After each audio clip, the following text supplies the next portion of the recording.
Palamuru Rangareddy project పూర్తి చేయడంపైన కాంగ్రెస్ ప్రభుత్వం కట్టుబడి ఉందని నాగర్ కర్నూలు ఎంపీ మల్లు రవి స్పష్టం చేశారు. పాలమూరు జిల్లాకు చెందిన ఎంపీలు ఎమ్మెల్యేలతో కలిసి ముఖ్యమంత్రి, సాగునీటి శాఖ మంత్రి ఉత్తమ్ కుమార్ రెడ్డిని కలిసినట్లుగా ఆయన తెలిపారు. శ్రీశైలం బ్యాక్ వాటర్ నుంచి దిండి ప్రాంతానికి నీటిని తరలించే అంశంపైన ప్రభుత్వానికి ప్రతిపాదనలు అందించామని, దీనివల్ల నిర్వాసితుల సంఖ్య గణనీయంగా తగ్గే అవకాశం ఉంది అన్నారు.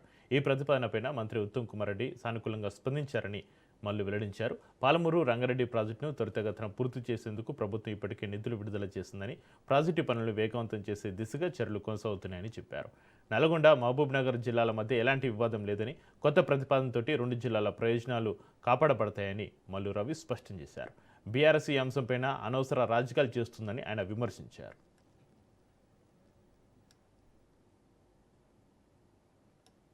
ఇప్పుడున్నటువంటి దిండి ప్రాజెక్టుకి ఏదుల దగ్గర నుంచి నీళ్లు తీసుకొని పోవటం వల్ల పాలమూరు రంగారెడ్డి ఆయకట్టు తగ్గిపోవటం, దానికి నీళ్లు తక్కువవుతాయనే ఉద్దేశంతోనే ఇవాళ మహబూబ్నగర్ జిల్లాలో ఉన్న కాంగ్రెస్ పార్టీకి సంబంధించిన అందరు ఎమ్మెల్యేలు, ఎంపీగా నేను వచ్చి ముఖ్యమంత్రి దగ్గర నుంచి ఇరిగేషన్ మినిస్టర్ దగ్గర చెప్పడం జరిగింది.